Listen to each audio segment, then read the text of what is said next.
Have you been thinking of making a move to Calgary from Vancouver? Well, I've got two special guests in the studio today, and we're going to talk to them about their transition from Vancouver to Calgary. And is it better here? I guess we're going to find out right after this.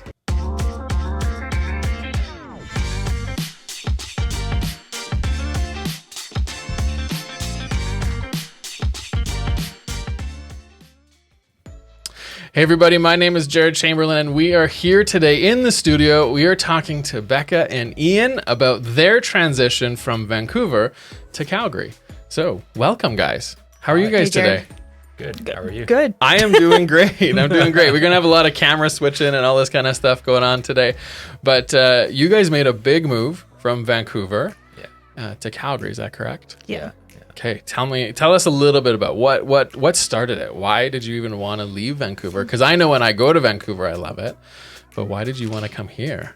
I will say at the time, I didn't think I wanted to. Oh. Yes. That's like foreshadowing, maybe. It was foreshadowing.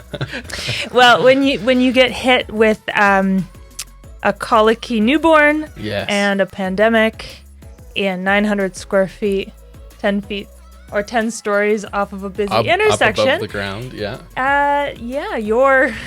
your perspective changes a little bit, It does. Those walls can kind of get small pretty quick, eh? Yes. Like things were closing in on us. Totally. The beach was getting just that much closer. Yeah. And sometimes that's not a problem, but in this case, it was a problem. It was a problem. Yeah. That's good. So how long were you guys in Vancouver for? Let's start there. 7 years. 7 years. Yeah. And what took you to Vancouver? The job, really. Okay. Just work, yeah. So moving from Toronto to Edmonton for 3 years, and then we were in Vancouver for 7, and then now we're back into Alberta, into Calgary. Yeah. Cool. Very good. Yeah. So, and when did you guys start this whole process in terms of thinking, hey, you know what? Let's move to Calgary. Was it at the beginning of COVID? Was it during, before? What was that like? Well, the beginning of we'll use COVID as the milestone. I know. Right? It's like a benchmark in all of our lives. It's like for us, it's March 15th on that Sunday. Girls got told they were not going to school tomorrow. We're like, what? Yeah. So we knew that we had a little guy coming in, and really we were just trying to figure out, what was our life really going to be like? Yeah. As any new parents are going to do, and then all of a sudden, he was born, and then 1 month later, basically, was the pandemic. It was declared a pandemic, and crazy. All of a sudden, that was the height of paranoia and fear and everything, right? Totally. And so we were basically trapped in 900 square feet, 10 stories off the ground, really busy street in downtown Vancouver, which was at that point considered to be one of the epicenters of it. Yeah. And just screaming newborn. So so we moved for our neighbors. No. They asked you to move, right? Yeah. So we went through the first part of the pandemic just basically surviving more than anything, but then Becca was on maternity leave, of course, and then I had already planned to go on parental leave as well. Okay. And just prior to going on parental leave, I had a conversation with my boss and just said, hey, I know there's a bunch of relocations that are going on right now, and they're probably going to have a little extra room in the budget. If the position is right, we'd be willing to go to Calgary, where the headquarters is. Right? Cool. So to relocate, and so they just said, let's see what I can come up with, and then they came back with the position and all that stuff and said, okay, here's a relocation package, get going. So nice. We were relocated during the parental leave. Okay. I was off for 7 months, and so we did the entire relocation throughout that. And crazy. So I only just got back on the job in August right now. So wow, so just the last 3-4 months kind of thing. Yeah, so cool. Got back into it, and a new job, new city, new everything. But going from 900 square feet in the sky to We're gonna say that a lot. It's a good line. Really drive that point home. Right? It's a shoebox. It's 900 square feet, but it's a shoebox, right? It's true. And then moving into our place now, where we actually have a front yard and a backyard, and in a neighborhood. Yeah, so something as simple as because we have a dog, right? Yep. So you're living in a condo, every time that you were to go up and down the elevator, you're just like paranoid of like, well, I don't want to ride in the elevator with someone else, right? Yeah. Because we didn't know at the time, Totally. right? And for a few months there, no one was even wearing masks. Yeah. So, going up and down the elevator to let the dog out, right? And that now is just so much easier. And we've always said the move to Calgary, the underlying theme is easy. Just make it easy. That's all it is. And that's what it is. We just realized we didn't want to do that big city Vancouver grind anymore. Yeah. As beautiful as a place that it is, I mean, look, you get the right angle in Calgary, you still get a view of the mountains, You do, right? you really right? do, you really but as beautiful as Vancouver is, it's just it's a hustle. It is. Yeah. It is a hustle, and if you don't have the time to enjoy the city, why are you hustling? What's the to point? stay there? Totally. So, yeah. It's so here we are. So that's interesting. So through all of that, when you guys were making that move, how did you come across us, and how did you end up choosing, who to work with when you were moving here? So it was a referral from our real estate agent from when we lived in Edmonton, Jerry. Oh, okay. Yeah. Oh, Jerry. There he is. Good old Jerry. Yeah. So and Jerry doesn't steer us wrong. So so we got in contact with Rebecca, and we got going. He really is like such a beautiful bearded man, hey? Yeah. I mean, he used to do this thing with bacon before. And Yes, now his he card, did. Do you remember the bacon cards? So, real estate agents always leave their cards on the countertop, right? And he used to find, a non-stick pan, and then he'd leave his bacon card on the pan. So sometimes people are like, you left bacon in my house? But now he uses the bearded thing and with the hole for the mouth too. Yeah. So you use that as a card. That's funny. Anyways, huge shout out. Maybe you cut that out for Jerry. No, for Jerry. I don't know. No. You got a lot of airtime here, Jerry. I don't know about this. I don't know. But Jerry doesn't steer us wrong, so he's great. Yeah. Cool. No, that's good. And so so you got the referral, but I mean, you still can say no. So what about that? Because you worked with Rebecca through the process, and so in working with her, what were you hoping this experience would be like? Because have you had bad experiences in the past that kind of said, I don't want to do this, or I don't want it to be like this, or here's who I'm looking for because of this? And have you had good experiences like with Jerry, you already mentioned? But with those past experiences, what were you looking for when it came to working here, finding an agent here? It's such an interesting thing. Like, we started dating before he even had a cell phone. So like the idea of like online dating and like getting to know somebody is like so foreign. So like we did have to start a relationship with Rebecca over Zoom, over the phone, over chat, like text message chat. Like it's a whole different way to get to know somebody, but she's also on the receiving end of that too. So you're gauging like the comfort level that they have with us.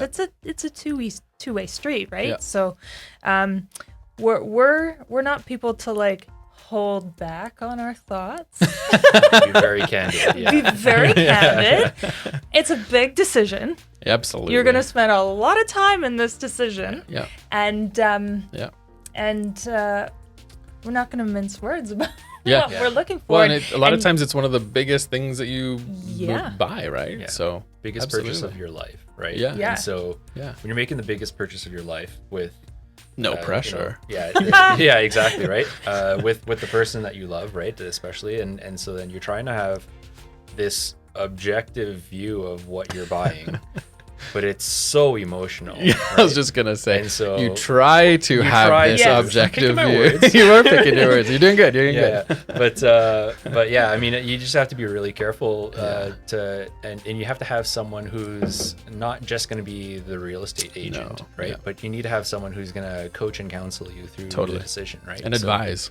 And advise. I mean, you need someone who's got the experience and the knowledge of the marketplace. It's more than just going on, pick your real estate website choice, right? And just going, okay, I'm looking for this dollar to this dollar, and it has to have a garage. Okay, that's one thing. But are they going to be able to identify the schools, the neighborhoods, what's up and coming, right? I mean, like if you've got someone who's a professional who looks at the data, not just from the statistics, but also from the, whatever else. It's almost like a feel. Like, so I remember when working with clients, it is asking questions about you guys. What is your life like? Who are you?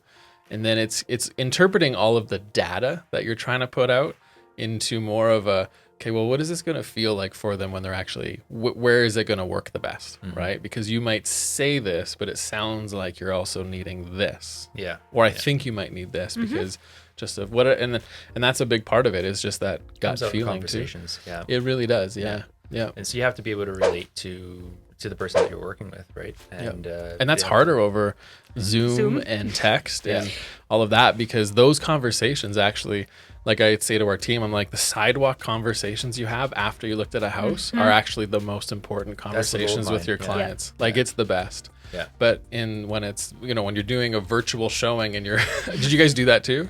See places over FaceTime and stuff? Or? We were supposed to, and then the place sold before. Oh, okay. But even that's hard, right? Like it's hard to even get a sense of what a place would be like then. Yeah. So Like, I need a sense of scale. Can you please put a banana there? Yeah. Right. Or move that chair there, please. Like, what is it? Yeah. Is that really white? It looks cream. Like it's just. It's my filters. Right. But on the other side of technology, though, I mean, like in the world that we live in, one of the first things that Rebecca does is she sets you up with this WhatsApp group. Right? Yeah. And so it's not just you and Rebecca, but there's also a team of folks behind that are also working with her. And so sometimes, I mean, like you'll get a listing and you'll be like, I would like to see what was this one sold for, or give me the history of this or this or that, and I'd like to set this one up or to view. And especially in Calgary right now, with the market being as hot as it is, and we have experience as well coming from Toronto and Vancouver previously, but I mean, when the market is hot, you need to act on it right away. Super like fast. You find it, you wake up in the morning and get that email and you see the listings and you're just like, okay, yes, 1, 2, 3, no. 5. Exactly. Go through it real fast, and then right away you send a message off to Rebecca, and her team's already booking you in, and then you could be seeing them as quick as that afternoon, right? Yeah. Actually, the whole WhatsApp thing has been a real. I don't like the word game changer, but it has been, because we started doing that earlier this year, 2021. And it was just kind of a aha, like all of a sudden it's like, let's just all have the conversation together. Same with sellers, right? So when people are selling their house, all of a sudden you can add the stager into the WhatsApp group, and it's been really, really effective for communication. So it's simple, but effective. Super simple. So yeah. It's Going back to the counseling piece too, I mean, there are times where you're going into counseling because of working with Rebecca. Is that what you're saying? She's our counselor. Okay. Did you see me kind of perk up a little bit? Like, what is he going to say? No. I mean, really, there are times where you're looking over the listings and you're like, sometimes you can get so crunchy as to get down to like, what's the price per square foot, and when you're comparing two properties, right? Again, biggest decision of your life potentially. And you're just trying to make sure it's the right decision, and sometimes you get lost in the weeds. And so you have that conversation with Rebecca, you just send her a message off of WhatsApp and just say, I'm thinking of this and that, and she'll just talk you through it. Yeah. If it's the right move or not, right? Or it's just like, okay, that's one thing to consider, but remember we talked about these things, like you need to be walking distance to something more commercial, or you want to be in an area with good schools and things like that. And we're just like, all right, those were our priorities, and they still are, right? And should keep you on track. So how did you guys narrow down where you ended up purchasing? Because I mean, if you're coming from another city, it's so overwhelming probably to look at a whole city, and Calgary's really spread out. Sprawling. It's really, and it's continuing, right? So it's very different city structure. City layout than Toronto and Vancouver, because they go up because they're landlocked for the most part. And so how did you guys decide on where that you wanted to ended up actually moving to, right? We've taken ourselves out of those metropolitan areas, but there still is some pieces of that that's still ingrained in us. And part of that is transit. Right. And not having to rely on a car. Although that sounds so funny in Calgary, but Calgary is 100% a car city. It is such a car city, but I think about myself, and I'm like, when I was a teenager or whatever, not able to drive yet, but still wanting to be independent, and like, what do I want from a kid? Yeah, it's like, no, I want you to be able to hop on the train and like feel safe, and hop on the bus and feel safe, and like have that sense of independence. So really being able to be close to major transit was big. Yeah, especially getting downtown and you know the whole driving in snow thing. Like Vancouver shuts down when there's rain. So like, and that's so all the time. So I know people are a little bit more knowledgeable about how to navigate through snow here, but that's what we were used to. So I just was like, rely on public transit. But the biggest tip for driving in snow, just get winter tires. Honestly. Oh, yeah. Like, don't rely on all seasons. This is not an all-season city. For all you Calgarians who drive on all seasons, stop it, please. Just get winter tires. Service announcement. Please. It makes us all better. It's true. And looking at life and what you want it to be like and where you're going to go and in your family growing. I don't know if you're going to have more kids or not. This is not a place to have that conversation. But it is all about, like, what does the future look like, right? And I know for many people, when they go from, having no kids to having kids, as soon as kids start going to school, then all of a sudden it's like, wait a minute, we didn't buy the right house. And then you got to look at it again. And so all of those things you have to take into consideration, right? And it's good to think that through.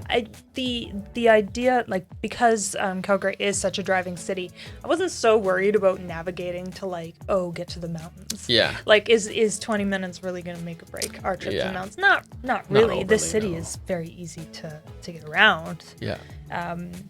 By car. But recreation.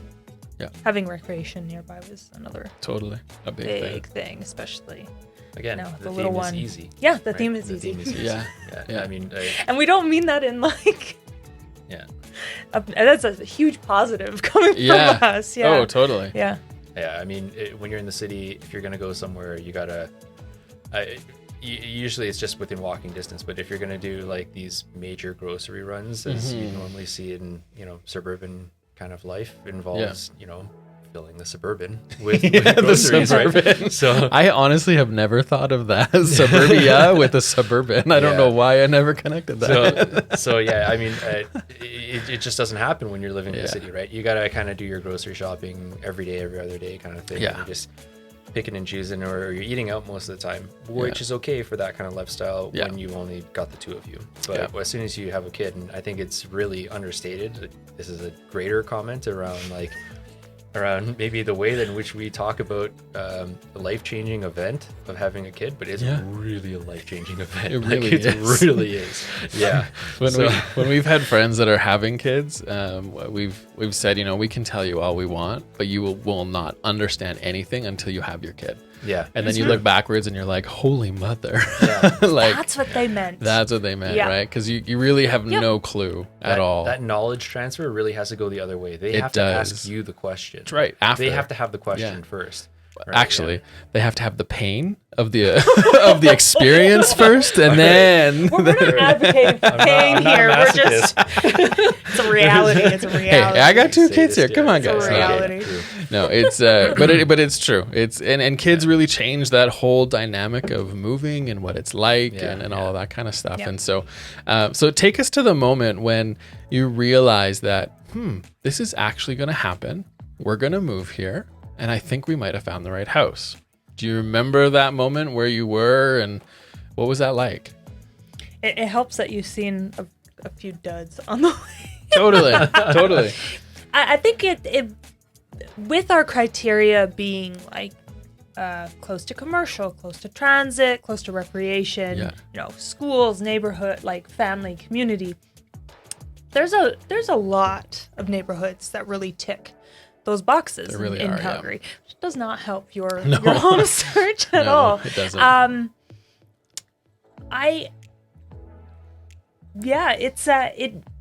It was tough for me actually to know until I knew. And describing that feeling is so surreal. Yeah. Like, how do you put it into words? Other than walking in, and we're going back to our reasons for coming back and being like, is this house going to be easy? I was just going to say that. I was going to say, was it kind of a feeling of like a weight lifted?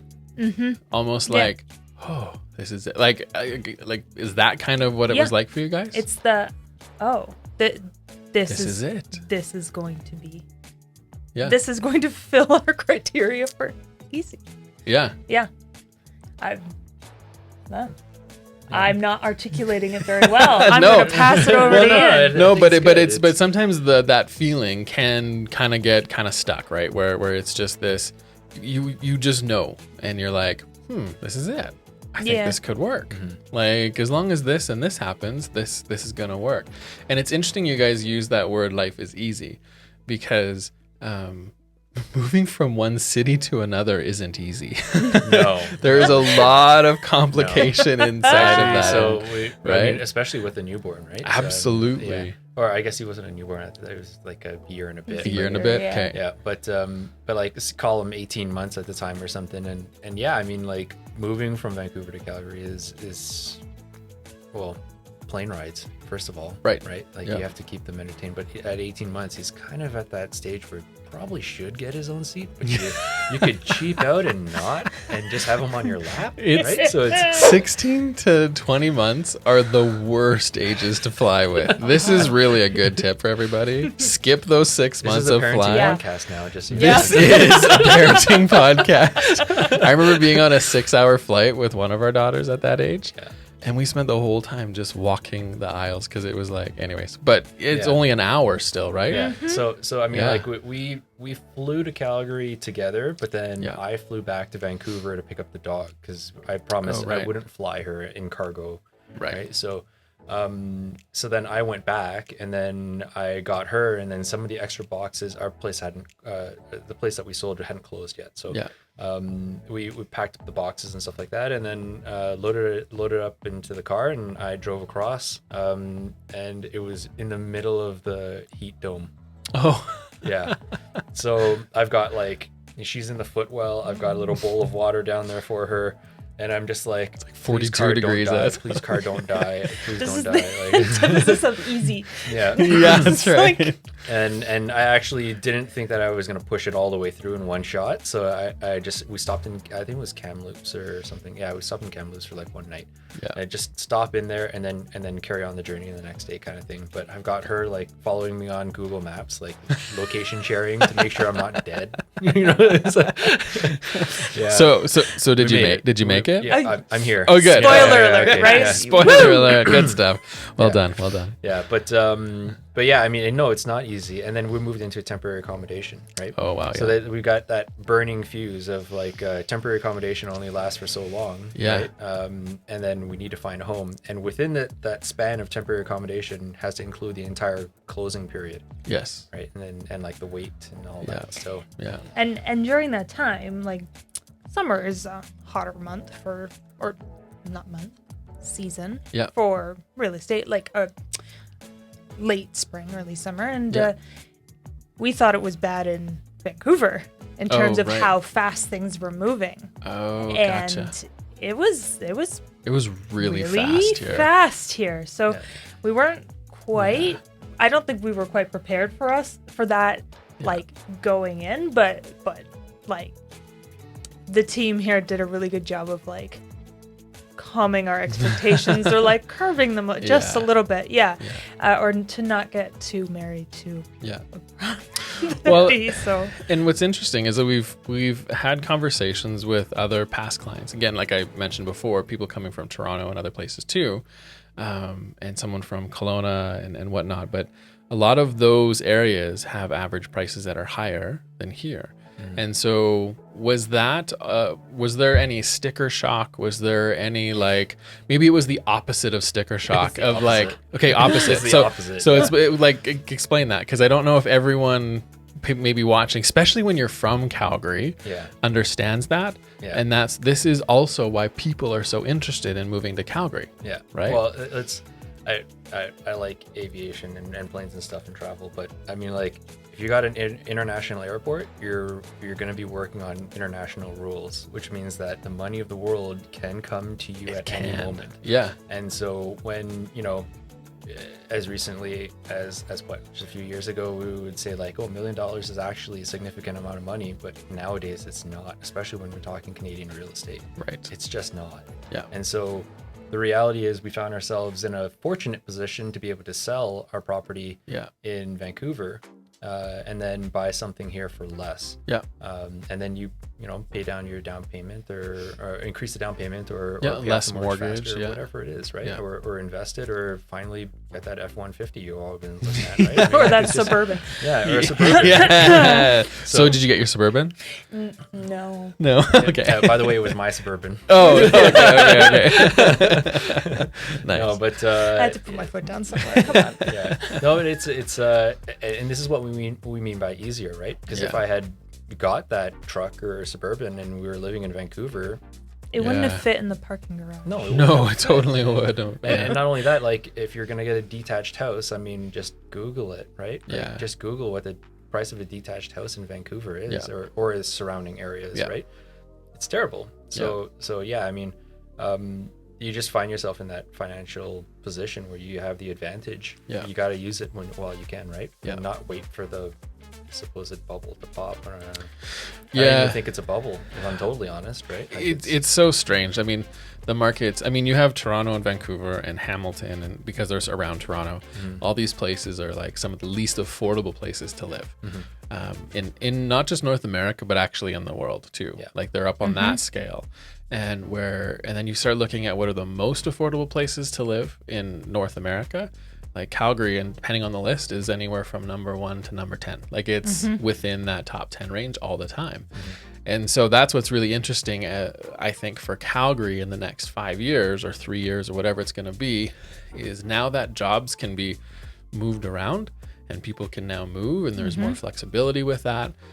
People are looking for an easier life. Like they're moving for lifestyle because of having kids. Why grind? Why grind, right? Why grind? Yeah, it doesn't make sense to continue to grind. I mean, like, we're in our mid-30s, right? And it's just like, you got to do the math and say, well, okay, you're 35, 37, whatever you are, and you're going to work till you're 65. Do the math. How many more years do you have to pay off that mortgage, to save up for whatever you're going to save up? And maybe enjoy yourself in the process. Yeah, totally. Ask yourself, and have a life. Yeah. Ask yourself, when are you allowed to be happy? I know that's super philosophical and deep. No. There's like, when are you allowed to be happy? And you know, you have to answer that. Everyone's got to answer that for themselves. But for us, it was just, especially having lived in Toronto and Vancouver, it's a grind. It's a real grind. And people coming from Toronto, I think, don't realize how much media they are consuming, which kind of bad mouths Alberta. But then also the amount of pressure that they're under. We know because we were in those white collar jobs in Toronto, right? And yeah, I mean, it is something as simple as, what did you value yourself as in terms of success, right? How did you determine whether or not you were successful? Yeah. And sometimes sometimes you could find yourself saying that the more intense my life is, the more pressure I'm under that I can survive, the more successful I am. Right. And that's just a really weird way to look at it. It's actually, it's not, right? It's weird, and it's hard. Yeah. Yes. Because it's actually quite, it's deteriorating. Yeah. Like it's a grind. It's a grind. It takes more out of you longer, right? Or quicker, I should say. Yeah. And so, you know, nothing like a pandemic and a newborn to change your mind on things. Right? We're out of here. So. Peace. Yeah. No, that's good. So through all of this experience, you guys are here. You're in Calgary now. I'm assuming you like it because you're still here. Why would you recommend anyone else who's considering making this kind of a similar move, or even within the city? Why would you recommend Rebecca or a team or any of that to them? Like, would you use this again? Oh yeah. Oh yeah. Yeah. Absolutely. Yeah. I mean, we're pretty candid people. Yeah. And we gravitate towards those type of people, and we worked with Aaron and Rebecca in the process, and you say candid, I say honest. Okay, sure. Sure. It's true, right? It's true. It's honest in a way that's not mean-spirited. Yeah, negative or degrading. Yeah, right. Totally. But it's also in a way that's witty and positive. Totally. And just the way that things were phrased. Like you need to know. Yes, you need to know the people, and you need to know what makes them tick. But you also need to know the numbers, the facts, the stuff. Mm-hmm. There's a way to present that. Absolutely. Without being jerk about it. A jerk about it, or judgy, just simply said, or judgy, or anything like that. And so the way that Rebecca said it to us, and I was like, oh, I like her. So what's your puke point? Oh, she's never said that to me. I never heard that. So what does she mean by that? What is your upper level of your budget that you're not going to puke on my shoes, essentially, for me showing this place to you, or like, Well, and sometimes you have to ask certain questions to get different. Because if you just say, well, what's your price range? You might actually not know. Because you don't know what you don't know yet. Mm-hmm. And that could be about the product and the market and everything else, right? Especially moving to a place you don't know anything about. Yeah.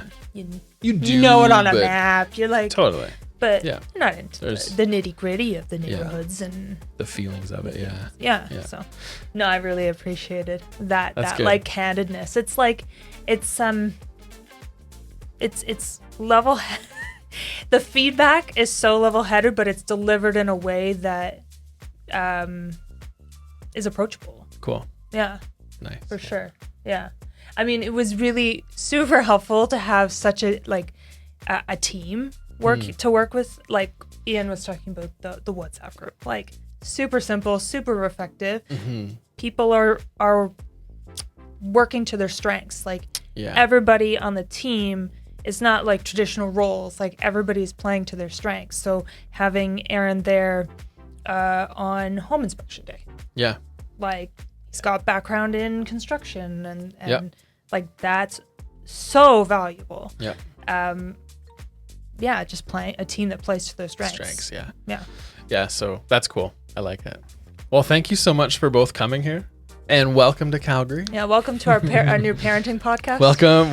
Yeah, that's right. Welcome to Kids and I don't even know what we call it. We'll come up with a name. We'll come up with a better name. That's right. Kids in Calgary. Kids in Calgary. There it is. So yeah, I don't know if there's anything else you want to add or anything that was kind of a big learning in making such a big transition from one city to another. I don't know if there's anything that you want to add at all. Big learning. I don't know if it's a learning, but certainly you want to have a good team of professionals around you that give you that real comforting feeling that you can work with, that you know that you feel like it's a family member that's like a trusted family member that's helping you out to help you with potentially the biggest transaction in your life. Yeah. So. Potentially? No. It is the biggest transaction of your life. That's not kidding. I don't know how much that Suburban's going to cost you or what you think you're going to get. Well, there you have it. So I want to thank you both for coming here and thank you for taking your time out of your day to do this. And if you are making that change, if you're thinking of making a move across the country, even within the city here, we would love to help out and just, we'll be that family member that can help you out. He said it. Those are his words. So don't quote me. Don't quote me. So on that note, we're going to say goodbye and thank you again for so much being here. And if you need anything, always reach out, info@chamberlaingroup.ca or 587-316-5400. And we'll see you guys on the next video. Thank you again, guys. Thanks, Jared.